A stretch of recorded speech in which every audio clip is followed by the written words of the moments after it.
Welcome to this week's podcast episode. I brought on Ryan Anderson. Ryan, welcome. Hi, how are you doing? Good. Give the listeners a little background. Where do you live and what do you do? Currently, I live in downtown Austin, Texas, and I am a coach, a life coach, a business coach. I also do real estate investment. I do fix and flips as well. Those are what I currently do. You're a busy man.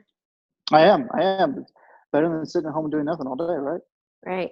Well, what I love about you, we previously had a conversation, but I would love to share your story. Okay. If I'll let you share what you'd like to, but it's this whole that you chose this thing that happened to you in life. You decided it became your ultimate challenge and you refused to lose. So what does that mean? For me, as far as what that means before I get into my story, it was, so I'm totally blind currently. I was born sighted, but I grew up a huge sports guy and I'm very competitive by nature. And I just turned my blindness into a challenge versus a disability because challenges can be beaten, whereas disabilities can't. I mean, challenges may have setbacks. You may fail. You may struggle, but ultimately, through perseverance, you can overcome and you can continue to win and beat that challenge. But if it's a disability, it just seemed like that was hopeless. So I made that change. I made it my ultimate challenge, and I've gone on and hopefully achieved more than I would have otherwise. Well, and how did this come about, especially since you were born sighted? Right. What happened? So, like I said, I was born sighted. I was your typical, grew up in a dairy kind of kid. I was outside every day. I was playing Army. I was riding horses. A huge football fan.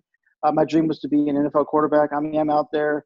At the time, my idol was Joe Montana, so I had read about how he put a tire swing up and threw in football at the tire swing, ran drills. So that's what I did. I mean, I was modeling successful people, and I was doing everything I possibly could to go on and achieve my goal. And then around, like I said, 11 years old, almost 12, I randomly get sick. I have a brain abscess, which basically, part of my brain got infected. And, like when your finger gets infected, it swells. My brain did the same thing, hit the nerves that make you see where they cross, which is why I can't see today. And luckily, I really truly came out relatively unscathed because, when I'm going into surgery, they're telling my mom, dead or severe brain damage, everything. They gave her a locket of my hair as I'm going into surgery. They really didn't think I was going to make it. And, not being able to see is basically all I came out with. So relatively unscathed. And, it was tough. It was a huge adjustment. I mean, the next memory I have, the last memory I have cited is my best friend running across the basketball court as we're playing Pee Wee basketball. Next thing I know, I'm waking up in a hospital. I can't see. I don't know where I am. I don't know what's going wrong. And talk about traumatic and huge change. So that first year was tough. I'm from a small town. So, I was getting ready to play football my seventh grade year. So I wasn't able to, so much just changed. So I go through my seventh grade year, do well academically, but, it was tough. It was a huge adjustment. And then I decided to go to the School for the Blind in Austin my eighth grade year because I wasn't getting the services, the skills that I needed to be a successful blind person. So here I am, 13 years old, living away from home, in Austin, Texas, on a campus with a bunch of people I didn't know, to get the skills that I needed to get to go on and be successful. Do that for a year, come back, finish my high school career, go to college. College changed everything because I lived on campus, right? And lived in the dorm, and everybody was there anyway. So we all did stuff together, and I was just part of the crew. Whereas in high school, I was 15 miles from town. So it was the first time I was really a part of everything socially. And it's opened my world, and ended up getting a master's in counseling psychology, and decided that's not what I wanted to do, which is ironic considering I coach now. I ended up on a whim going to law school, Texas Tech. That's a whole story in of itself too, if we want to get into it.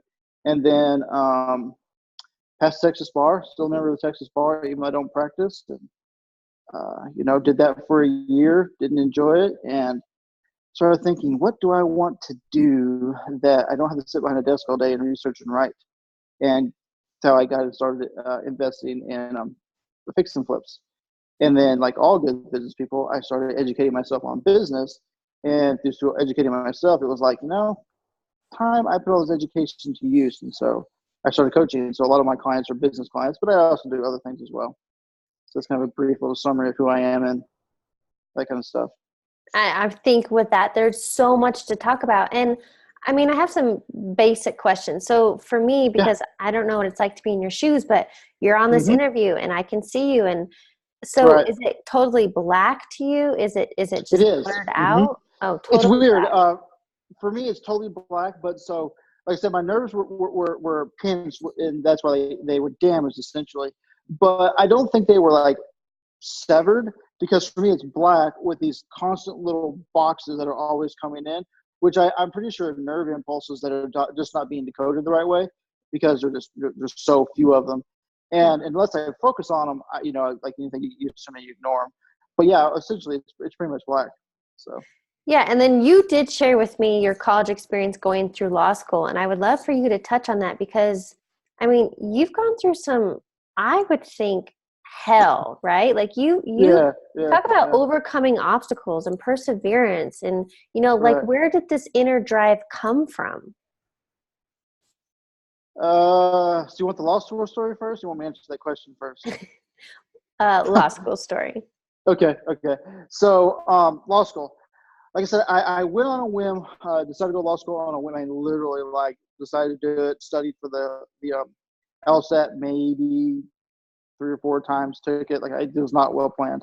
Got into several. Went to Texas Tech because it was just a good fit for me. And so law school, if you've never been, a typical class reading assignment is, 30 to 40 pages a night per class. You have, 4 classes.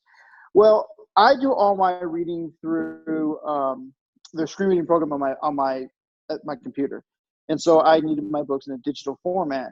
I can do Braille, but it's so slow. And one book would have been 40 or 50 volumes, and by volumes I mean books that are 3 inches thick and a foot tall. So I mean, just a massive amount of space that would have been required for each book.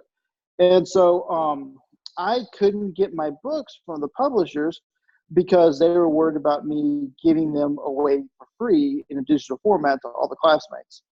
So here I am. I'm by the time I get my books 6-7 weeks in the semester, I'm several hundred pages behind all my classmates as far as my reading assignments. On top of it, I was, like I said, from a small town. I had help throughout undergrad and grad school as far as just getting things done because it was more efficient.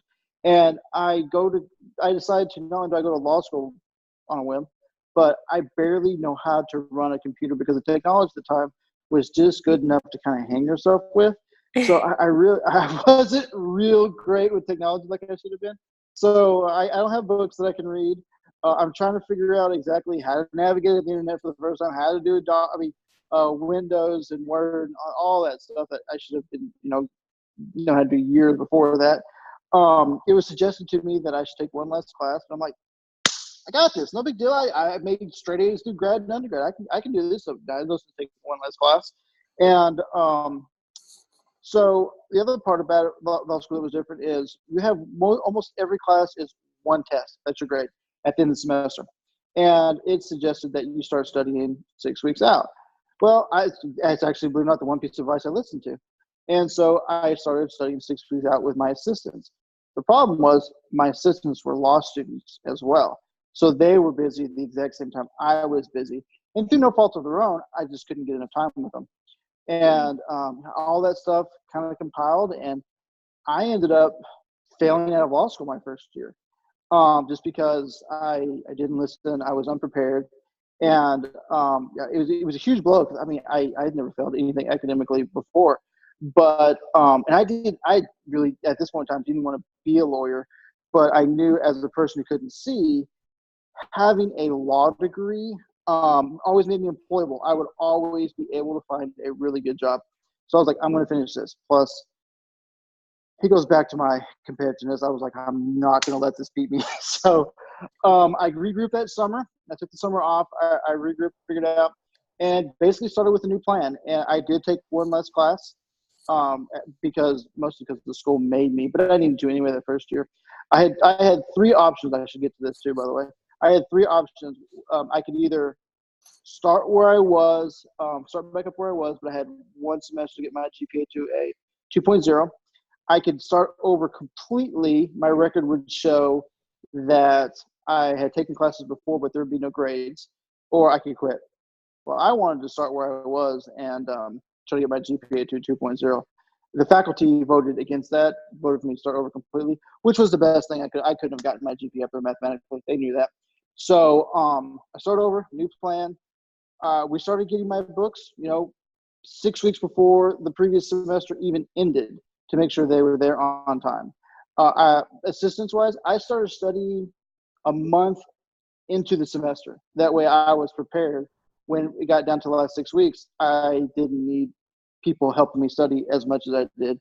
And by that point in time, I had learned computers really, really well.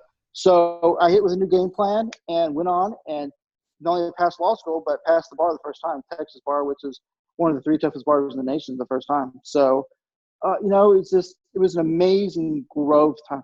I grew up so much as an individual because not the failure made me figure out how to do things on my own, completely independently, as much as possible as a blind person, which, gave me confidence for not only law school and the bar, but, going on to get jobs later, going on to start my own business. I mean, it was like absolutely a pivotal moment in my life. So. Yeah, but I mean, talk about overcoming obstacles. You had one after another. So I did. Mm-hmm. Where did you get the drive or the mindset to be like, fuck it, I'm going to complete these things? Yeah. So my coach hates this term, but it's something I heard many, many years ago when it came to athletes. And it was the term called competitive arrogance. And they don't like it because the term arrogance has a really bad connotation. And it does. I agree. It does. But in my opinion, it aptly describes that mindset. It's that mindset of, I don't care what the obstacle is. I am not going to let it beat me. And I don't know where I get it from. My dad is kind of that way, and he owns his own business. And when he came to business, he didn't let anything, stop him. My mom's very much that way. My mom's very much a fighter, but I mean, everything for her, she's had to overcome a lot in her life. So that's probably a lot of it. But I have it more than the rest of my family, and I'm not really sure why. I don't know how much of it is genetic or how much of it is the fact that I lost my vision and I just refuse to lose anything else that I don't have to. I don't know how. Maybe it all plays in together. But I had it as a kid. One of the stories my mom has when I'm in the hospital. The doctors asked, "What kind of kid was he?" And my mom had told me, I was, athletic. I was, competitive. I was stubborn. All these different things. And they were like, good, like that automatically increases his odds of survival. So I've always kind of had it. So I don't know where it came from, but it's definitely a huge part of my being. And I can definitely say it's gotten me where as far as it has in life. Well, and sometimes leads to bad decisions. So it works both ways. So. As you share, technology has played a huge role in getting you along. And I had asked, because you scroll through and you comment and you like stuff on Facebook. And I was like, how does that even work? So can you explain to me, whether it's computers or your iPhone, but how do you do it? Absolutely. So when I was in law school, everything I did through on the laptop, and it was through a program called JAWS, which was a screen reading program. And about midway through law school, the first iPhone came out that had a screen reading program on it. And the program is called VoiceOver. And all Apple products have it. You just go into the settings and you can turn it on, which is super amazing because it's not this, additionally expensive third-party application that I have to pay for to be able to do the same thing that everybody else does. Plus, the fact that it's built into the software. You can tell I've learned a lot about computers since law school. Built into the software, it works so much better than a third-party application that you're in theory putting on top of other software. So it changed everything from the standpoint of ease of technology, because on a phone, it was the first time that I could enter and delete my own contacts. It was the first time that I could check email from a phone. It was the first time I could text from a phone, which I dreaded because texting is slow. And I knew after I sent my first text, they would never stop. And I was right. They've never stopped. And, so it completely opened up the world to me and opened it up on a level that everybody else is on. So it really leveled the playing field. And that's really how that's how I'm doing this call. That's how I run my businesses on a phone, because it's always with me. They're super simple to use. They're stable, and it just works. So. Well, and so not to be too cliche, but I think in your whole story and in your background and experiences, where there's a will, there's a way. Absolutely. Mm-hmm. Yeah. Right. And 3 points that you shared with me was to get up, readjust, and keep going. So is that kind of a motto or mantra that you live by? Yes. It's not something that I probably ever put into those words like consciously every day, but it's definitely something that I do because, I come from a mom who's a perfectionist, and perfectionism is hard because it's an unachievable standard. And I always say I'm not a perfectionist. I just want to be the best, which is two different things, because you can be the best and still not be perfect. So, but when you're achieving for that level of the best, you're going to fail. You're going to have setbacks. And so I've always been like, once I got to where I accepted that, and that was part of the journey of achieving greatness, I just, I fail. You pick yourself up, you dust yourself off, you reevaluate, and then you go attack again with your new plan, your new strategy. And if it works, great. If it doesn't, well, crap, you start over again. But that's the process of every successful person. And if you read enough stories of successful people, it's amazing how many and how big some of their setbacks and failures truly were before they went on to achieve greatness. And once you kind of realize that, you're not so embarrassed by the mistakes and the setbacks that you have. Right. Well, and I think in your case, it's the whole leveraging adversity, right?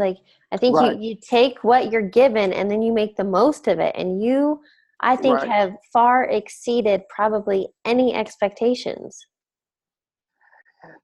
You're absolutely right, and I appreciate that. So I do speak now, and I've spoken for about the past year or so, year and a half. And it took me a long time to ever want to speak, because I'm like, I truly, and still to this day, don't think anything I've achieved is all that remarkable. And it took me a really long time to figure out, like, why do I feel that way? And this is where my competitive arrogance comes in. I never really thought I'd fail. I just didn't. And so if you never think you're going to fail, then when you succeed, it's no big deal, because that was the expectation. You met it, big deal. When I failed out of law school, I am super, super proud of my law school achievement and my bar achievement, because I failed, and there was that risk of losing it, right? And so, like, I think you have to have that, feeling fear of loss to really appreciate things. And so it took me a long, long time to embrace the fact that I have gone on and I've done much more than survived.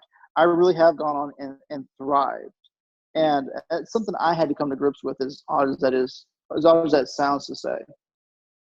Well, I want to ask you, what is one key takeaway you want listeners to get from this conversation?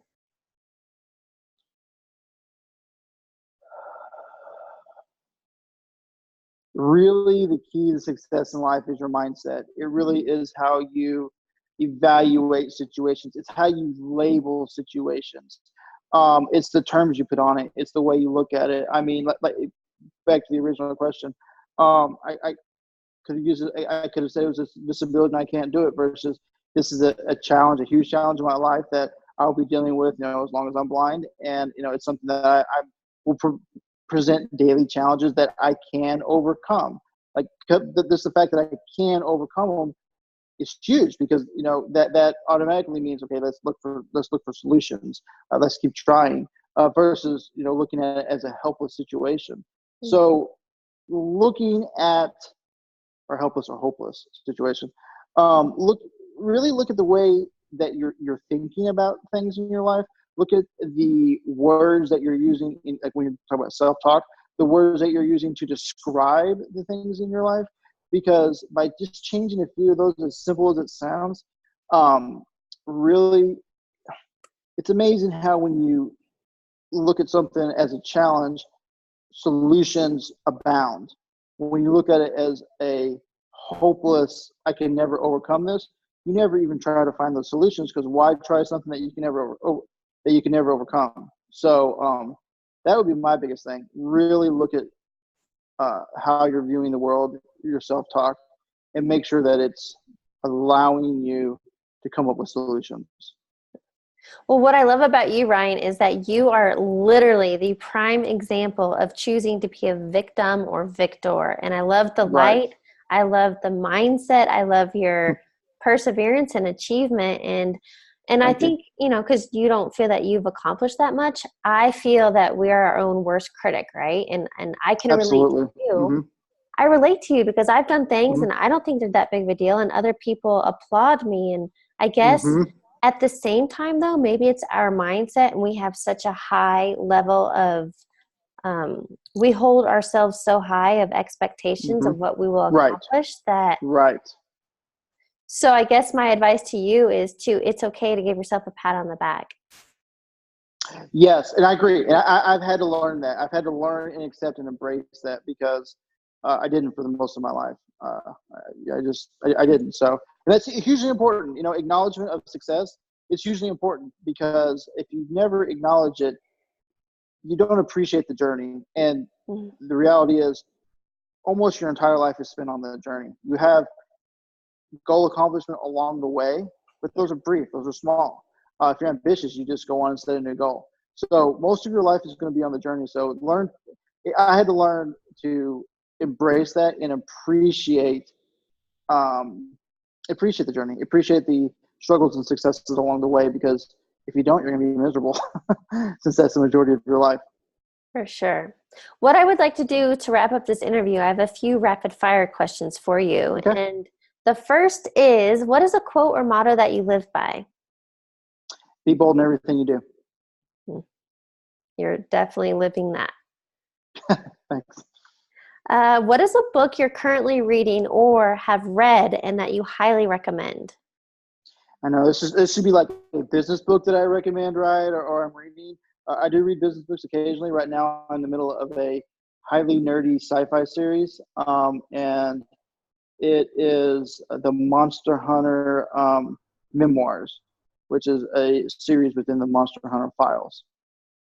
I have no idea what that is, but I know I have my sci-fi nerd. I get it from my mom, so we'll blame her for it. So. that's okay. And finally, what advice would you give your younger self? What advice would I give my younger self?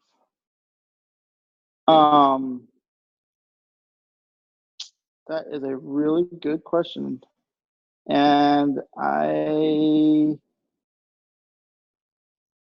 it would be probably to ex it's going to sound weird for me. So I think everybody does. I have weird pockets of insecurities, and it would be to be more realistic about what you're insecure about, and not be so fearful to put yourself out and try to be more brave in those areas of insecurity. Because if you never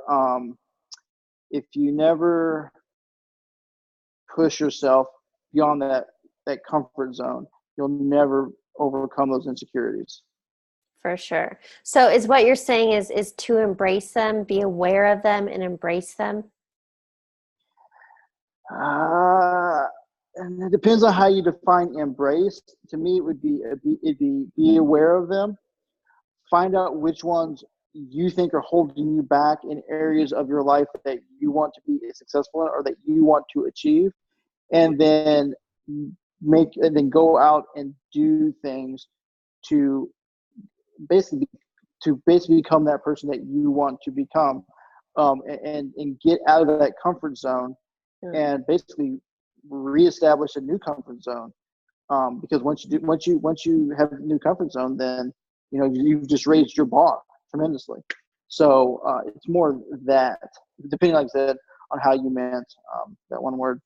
Yeah. Well, and preach on that, because that's seriously, that is the top two things that I always talk about in everything I do, Mm-hmm. is to bust outside of your comfort zone and to feel the Yes. fear and do it anyway. Right. Because the reality is, in our current safe American environment, almost every fear out there is a fear of a social thing. We're not running from lions or tigers, or packs of marauding humans. Most of us. There are people who live in dangerous situations where there are gangs and stuff, but the majority of us, our fears are constructs of our own mind. So they're really not anything to be physically afraid of. So why not just embrace it, go on, and once you go through it, you realize, what, it really wasn't that bad. Yeah. So I think that's an excellent note to end on. Ryan, thank you so much for yeah, joining and sharing your story today. absolutely. Thanks for having me.